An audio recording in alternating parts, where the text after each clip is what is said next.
Hello, salam, shalom, namaste, sasrikal, aloha, hola, and ciao, and bonjour. It's so good to be with you today and get excited because our guest today is Samantha Grider, who's a high performance coach for women. I'm so excited to have you with me, Samantha. I will have you just jump right in and tell us more about you. Oh, Samia, thank you so much for having me. First of all, I'm really humbled and grateful to get to connect with you and share this time and share some golden nuggets of truth and tools for people. Thank you for that intro and a little bit more about me. I am Samantha Grider, a high performance coach for women. And what that really is I help women to get the most out of their life by taking extreme responsibility and ownership for our choices and really getting the most out of life by doing that. And um, I'm an Arizonan, born and raised actually up in northern Arizona on this surprisingly rainy day. And I've got this interesting and eclectic background that helped coaching to find me. A lot of people ask that question of like, well, how did you start coaching, right? Right.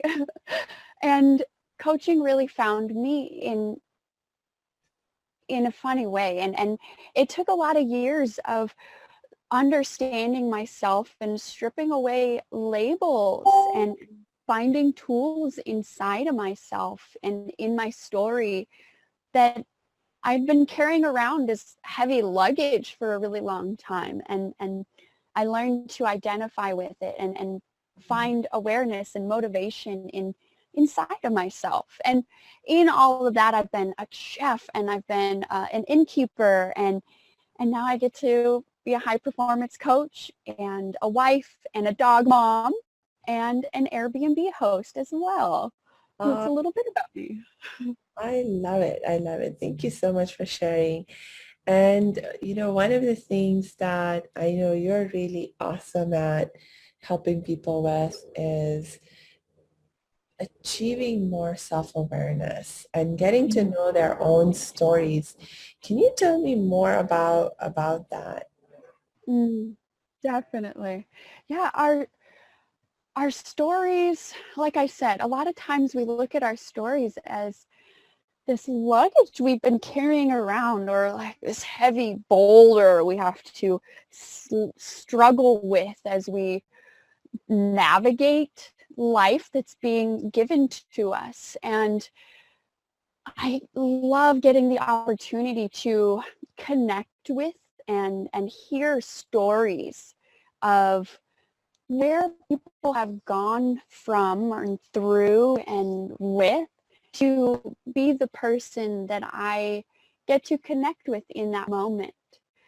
Like getting to connect with you, Samia, it was, you have this beautiful story of how you show up and how you ended up looking for people for your podcast. And same with me, looking for an opportunity to share some more value in the world in places I might not have before. And so what I love about stories and becoming aware of our stories, first of all, and then owning our stories more so and eventually becoming authentic in our stories is that it's ours. We don't have to do anything for it. We don't have to change. We don't have to be someone else, go somewhere else. We start from right where we're at. Can you give an example of what it looks like for someone who is not aware of their story, or Mm. who is not owning their story? Like what might happen for them in that case? Case in point, me. No. I love it. I only share value because I've walked the path, right? I should only share what I know, and I can only share what I know. like I was saying, we all have a journey that we've gone through. And so I found these nuggets and tools that have helped me to understand how blind and unaware I was. I really identified with a lot of things, such as anorexic and I nervous, overthinker, perfectionist, people pleaser, all these labels I had identified with. I really identified with being this empathic person and super vigilant and really living at cause of my past, saying, oh, I'm this way because of that. Oh, I have to be this way because of that. Uh, yeah, no, that you made me think about some aspects of my own story and how I didn't always own it. Not that I wanted to deny it, but I think part of the self-awareness aspect of it also kicks in my situation, because I think for me the dramatic aspect of my story starts when I was around 8 years old and I survived child sexual abuse. I mean, I have memories from before that time, but that is a trauma I experienced that just sort of overtook everything, and it just sort of,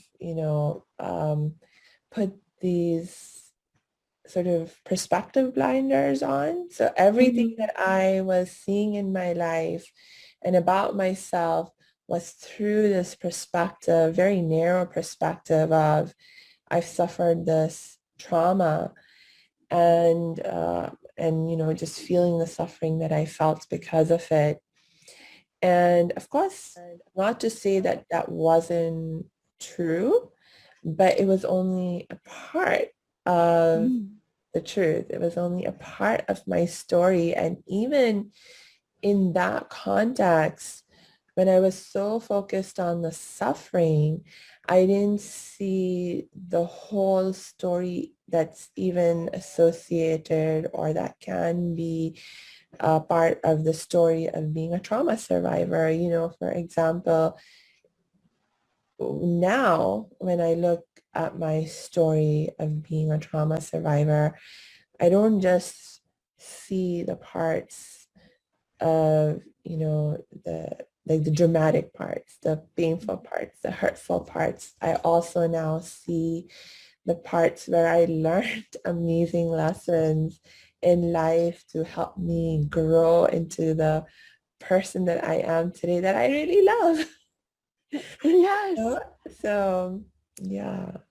I love that aspect you brought out. It's that silly cliche of hindsight's 2020. Mm, When we look back over, and I think an aspect of aware that you were asking of is, like you're saying, looking back over in non-judgment and with more of like appreciation for yeah. it, of like I that is how I got to here versus that, like, oh, I had to go through that.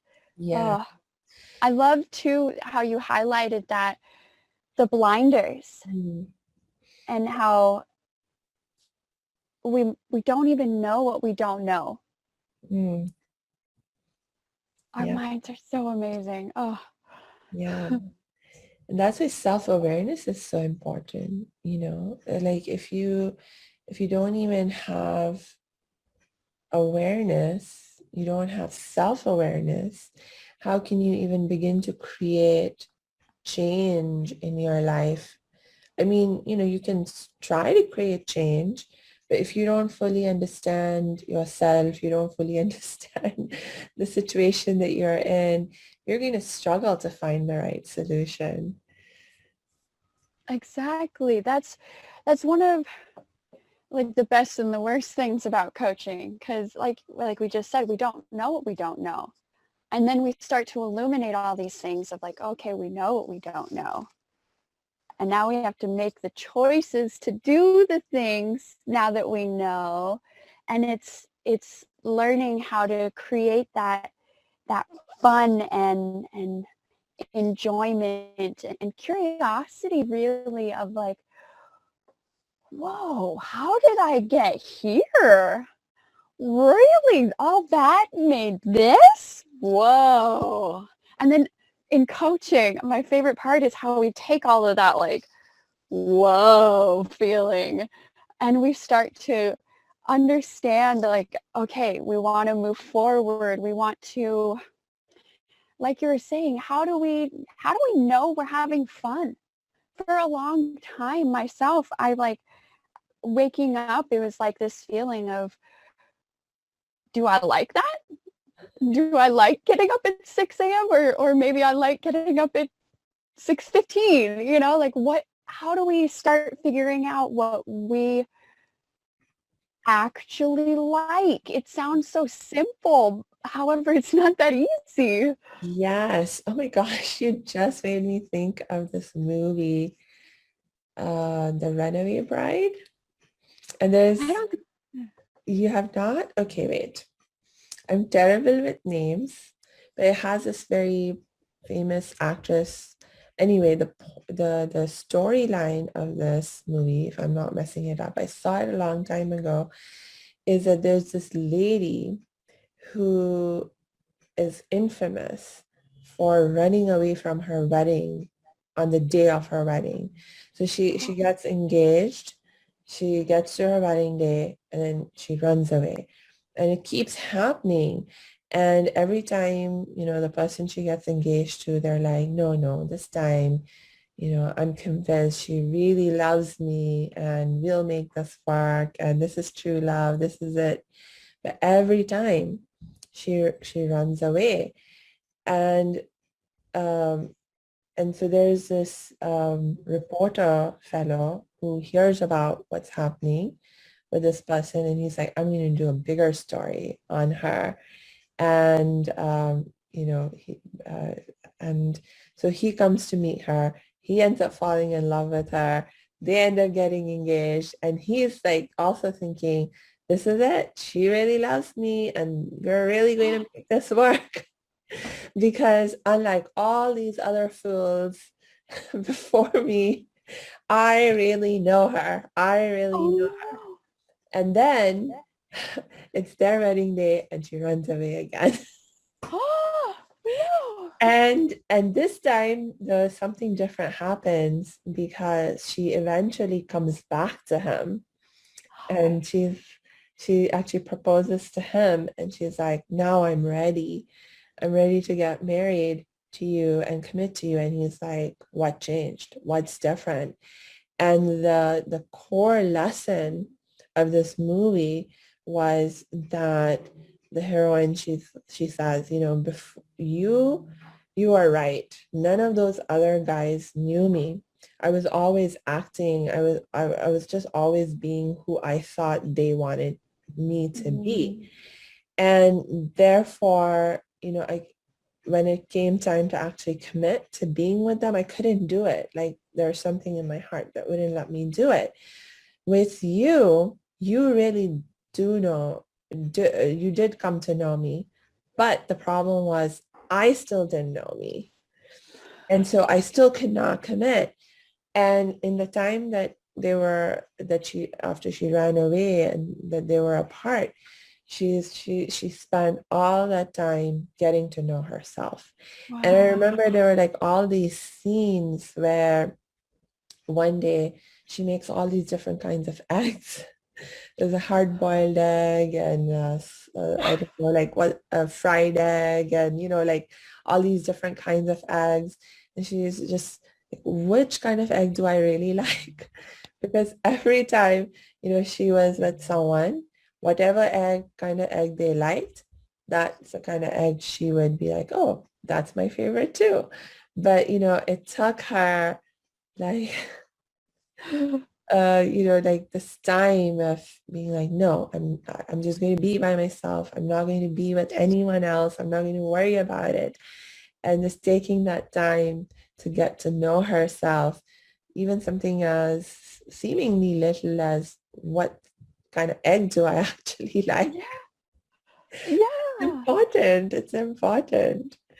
Oh, it's so true. The little things in life are so important and they all add up. You made me think of a couple of things. First of all was an interview with Jay Shetty. He was discussing, similar to what you're saying, that viewpoint and how we show up in the world. It's oftentimes we don't show up how we think we are. Mm. We show up how we think others think we are. Like Mm. you were saying, she would show up and she thought she was supposed to be like that for those men. And then this man showed up and was like, I know you. And she's like, but I don't know me. And that makes me think of that age old, it's the saying, oh, it's on the tip of my tongue. You can lead a horse to water, Ah, but you can't convince it to drink.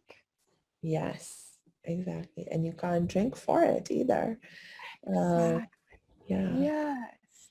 And that's the thing. Oh, I love this conversation. That's the thing about change makers and being aware of ourselves. It all starts within and understanding ourselves. That I have to go watch that movie now. That's such a beautiful representation of what I love about coaching because it's so true. We have our stories start from the day we're born. And so if we start cultivating awareness I'm 30, I've been on this journey for a couple of years. Other people start in their 50s, 60s, 70s. That's that's up to 70 years of input, Yeah. of awareness, of uh, values, beliefs. Going back to what you're saying, there was that huge impact at 8. And it's almost like when you get shined with the flashlight. Have you ever been shined in the eyes with the flashlight? And then like 5 minutes later, you still have that light. And life is like that, where something happens to us and we have all these feelings. And then we keep moving forward in life because it all keeps happening. And so we have all these values and inputs and things, and our brains are so amazing how the values we create in our little people when we're 5 and 4, and so these values turn into beliefs Yeah. that we start to carry with us, right? I'm sure in your journey with the beliefs you made at 8, you've worked through to be who you are today with me. And Yes. Yeah. No, for sure. For sure. yeah, yeah, and Yeah. it's from those beliefs too. I work with my clients on this. It's from the beliefs that come from our values that we get these motivators Yeah. to get us to go in any direction, fight, flight, or freeze. And that is where the behaviors start coming from. And we, for me, I can only speak from my own story. I was a freezer of like, and that's where my people pleasing would come in and be like, oh, okay, what can I do to make this better? Ooh, I don't, ooh. Yeah. Oh, that's a similarity between you and me. Like I use the language of being a conflict avoider. Like I hated drama with a passion. Like I couldn't tolerate any drama at all, even like simple little, little emotional things. I just couldn't handle it. I mean, and wow, it had huge impact on my life. And I didn't realize it was Mm. actually all tied up with the trauma response because, uh, like when you experience a trauma, like different people will respond differently. Every survivor responds differently. And so the way that I reacted was connected to my personality type, and so I even prior to experiencing the trauma that I did, I was, let's say, lower on the emotional intelligence scale than a lot of people. I didn't necessarily have very healthy skills to be able to cope with my emotions. And so Mm. when I experienced that huge trauma and then I had all these really intense emotions, I certainly couldn't handle those. And so my best strategy that my 8-year-old brain could come up with was to repress and to deny and to just try to avoid anything that triggered, that sense of suffering. And so, like that was one of the reasons I got so quiet and so withdrawn, Mm. the aftermath of the trauma that I experienced. And I continued like that for like the next 2 decades. Like I Mm. had no friends. I couldn't make any new friends or keep any friends because, like, or even in my own family, I was always just keeping to myself and by myself because to interact with people, like you can't avoid emotions. Right. You can't avoid emotions. And so I was like just avoiding interaction with people. And it's just a very sad way to be, but it was the best I could do until I developed those skills that I needed to cope with my own emotions. And I remember one of the most scary things I did was because I knew I had this problem. I like forced myself to sign up to go through training to become a crisis counselor on a domestic violence sexual assault hotline. And I was like, if I can go through this training and I can learn to deal with all the drama that I would be exposed to on a crisis hotline, I can do anything.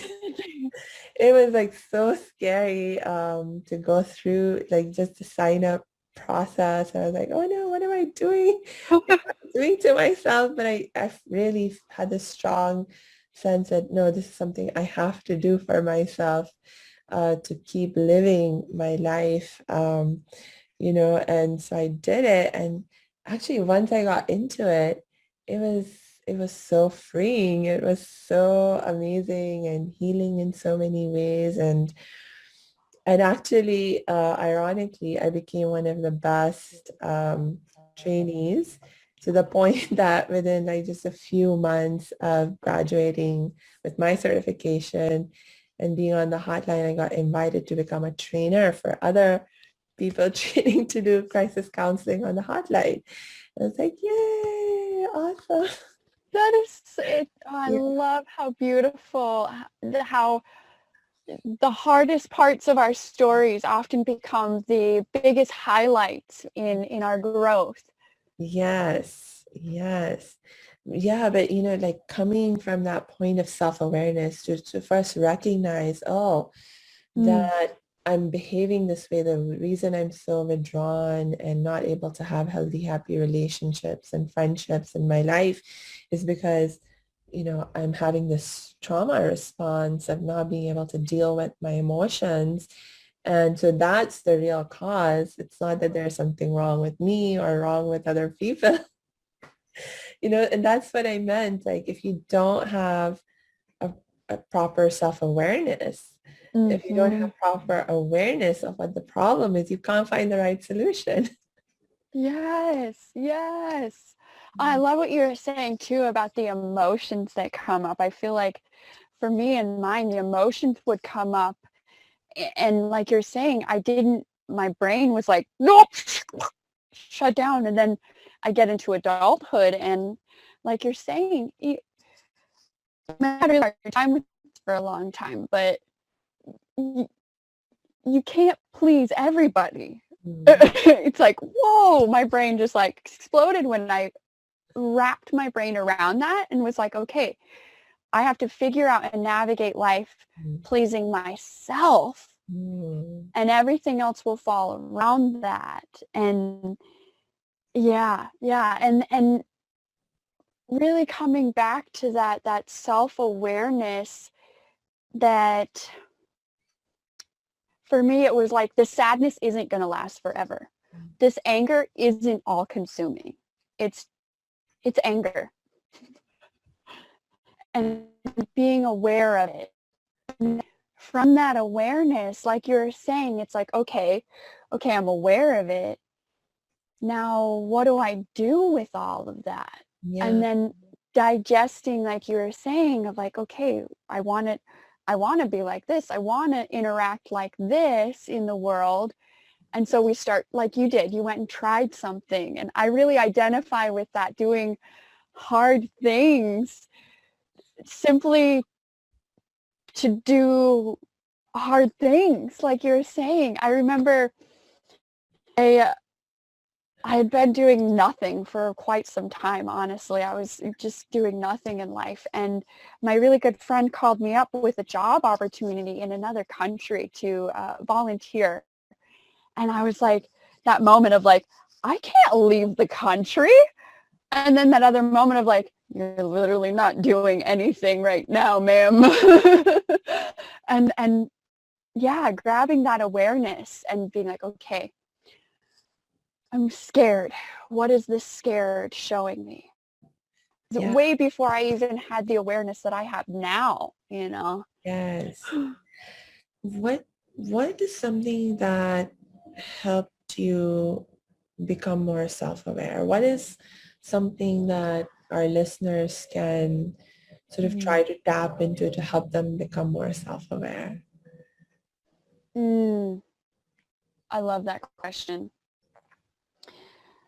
The first step on my journey in self-awareness was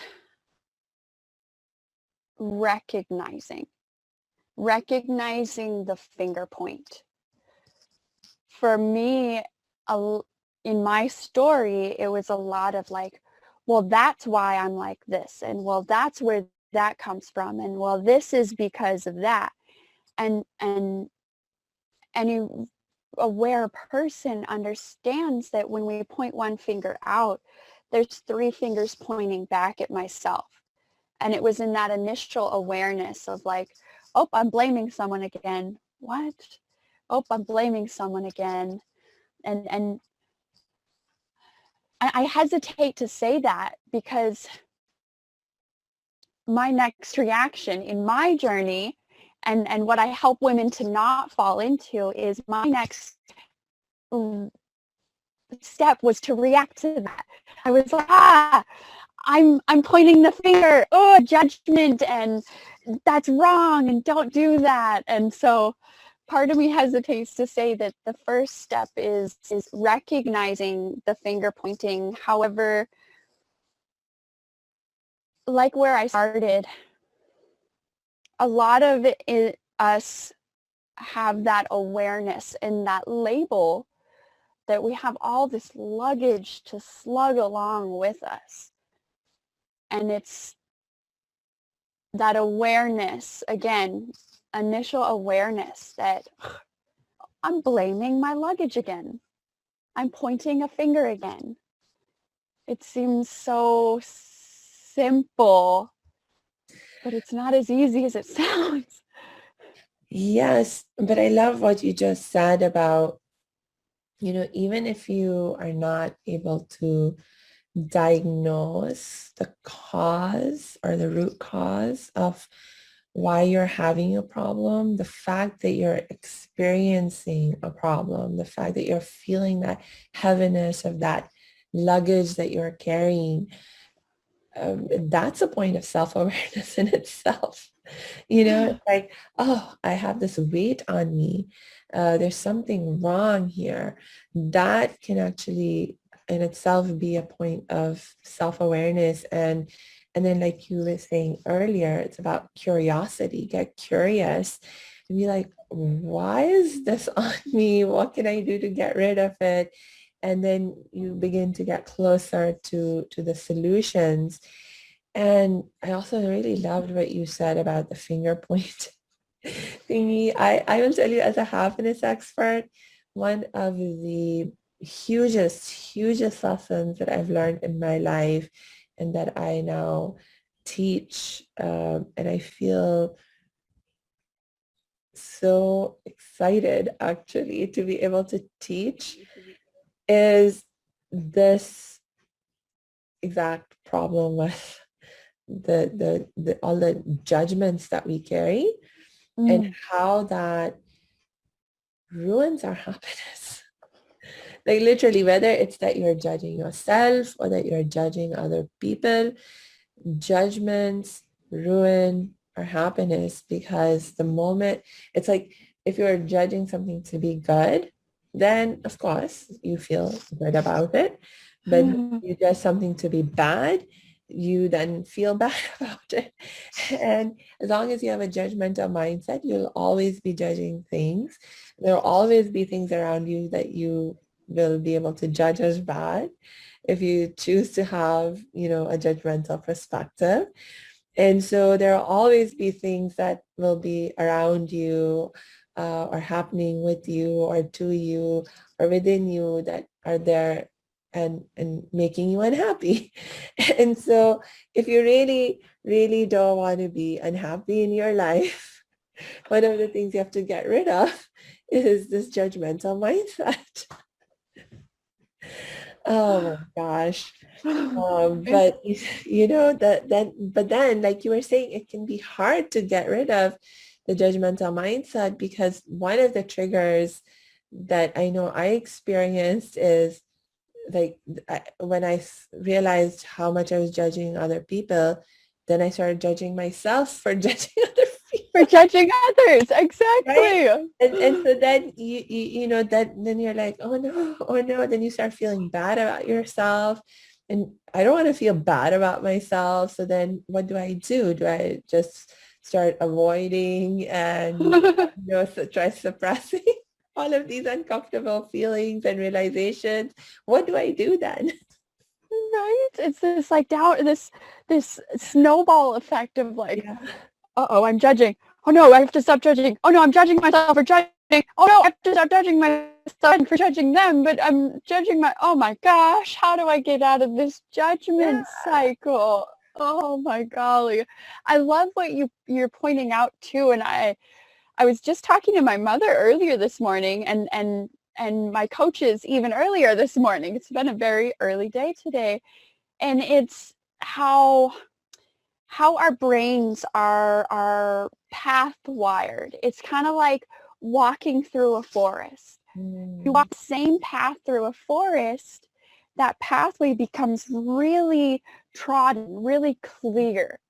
And say we don't walk on that path for a little while. Some grass grows over it, some vines grow over it.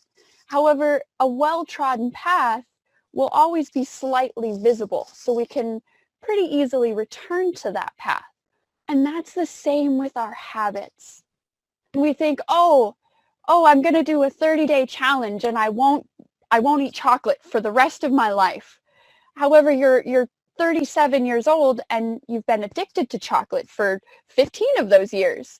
And we expect these things to just, lickety split disappear on us. And mm, I love how you brought up, it's like these things are a part of us. And so we want to grow with the change. mm, I love using the word pivot rather than change, because we are perfect. We're perfect just where we are. We'd like to be slightly better for ourselves. However, that doesn't mean we need to become a whole new reinvented woman, right? We can slightly pivot towards something and put on an outfit that makes us feel good, or maybe choose a glass of water instead of an extra coffee. Or it's these coming back to get back onto our own story. And it's this, that you and I were talking about this, that pre-step towards getting out of the judgment zone on ourselves. And I was just talking yesterday to somebody about how when we get out of the judgment zone of our own story and cultivate awareness, eventually we cultivate confidence. And so we're no longer at effect of life where the story is just happening. We have confidence in after awareness and acceptance, and then awareness and confidence. Then we start to write pages of our own story. Yeah. Because at the end of the day, life is a choice. We get to choose either being at cause of whatever's happening. Life keeps going. I don't know if anybody noticed. Or choosing we want to respond and show up. Yeah. That I want to keep talking, and it's like wrapping up, but that's a beautiful, beautiful note to wrap up, at least for right now. And I just want to thank you again so much for being here with us today, Samantha, and giving of yourself so generously and with so much love. And, I will look forward to having you come back and join us again. Oh, I'm so excited. I love discussing with you and diving in deep on the truth and the gold in life. Yes. So for sure, let's bring you back and continue to dig deeper. Hey, thanks for tuning into this episode. Hope you're getting value out of it. For your information, this episode has been sponsored by the Happiness 101 program. Are you a change maker, coach, trainer, or healer? Are chains of fear holding you back from making the impact and income you desire? Using a unique combination of positive psychology and the spiritual wisdom of our most effective change makers, the Happiness 101 program helps you break through your limiting beliefs and manifest the abundance and success you desire with fun and ease. Interested? Book a free Happiness 101 exploration call with me, your happiness expert, Samia Bano. Just use my online calendar link in the show notes.